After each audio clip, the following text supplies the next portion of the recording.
ایک جنگل میں ایک بڑا سا شیر اور چھوٹو سا چوہا رہتے تھے، اور یہ چوہا بہت شرارتیں کیا کرتا تھا۔ ایک دن چوہے نے جنگل میں ایک بڑے سے شیر کو دیکھا۔ شیر اتنی گہری نیند میں سو رہا تھا کہ چوہے کو ایک شرارت سوچی۔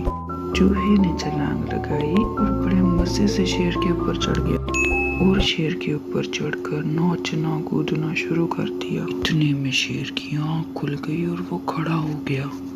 اس نے چوہے کو نیچے گرایا اور غصے سے دھاڑنا شروع ہو گیا۔ چوہے نے شیر سے معافی مانگی، لیکن وہ بہت غصے میں تھا اور شیر غصے سے بولا، تم نے میری نیند خراب کی، میں تمہیں نہیں چھوڑوں گا۔ چوہا تو بہت ڈر گیا اور تھر تھر کانپنے لگ گیا۔ چوہے نے کہا، تم مجھے چھوڑ دو، میں تمہارے کام آؤں گا۔ اور چوہے کی بات سن کر شیر کو بہت ہنسی آئی، اور شیر نے کہا، تم بھلا کیسے میرے کام آ سکتے ہو؟ شیر غصے سے دھاڑا اور کہا کہ میں تمہیں کھا جاؤں گا۔ چوہا پھر سے ہاتھ باندھ کر معافی مانگنے لگا اور کہا کہ میں آپ کو اس کا بدلہ ضرور دوں گا، میں سچ کہہ رہا ہوں۔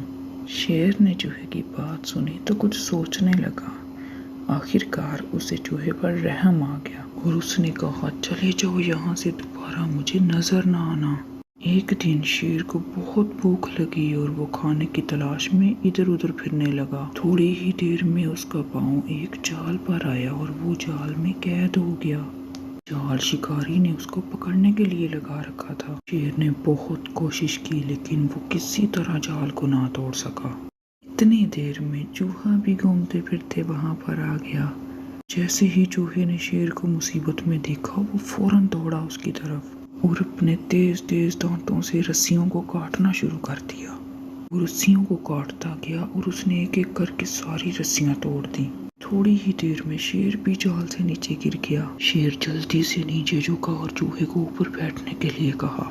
جیسے ہی چوہا شیر کے اوپر بیٹھا، اس نے دوڑ لگا دی اور بھاگتے بھاگتے اپنی غار کے پاس پہنچ گیا، اور وہاں جا کر ان دونوں نے سکون کا سانس لیا۔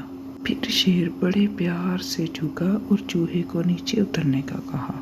اس نے چوہے کو پیار سے دیکھا اور اس کا شکریہ ادا کرنے لگا، اور شیر نے کہا کہ تم نے اپنی جان پر کھیل کر میری جان بچائی، میں تمہارا ہمیشہ شکر گزار رہوں گا اور تم ہمیشہ میرے ساتھ رہنا۔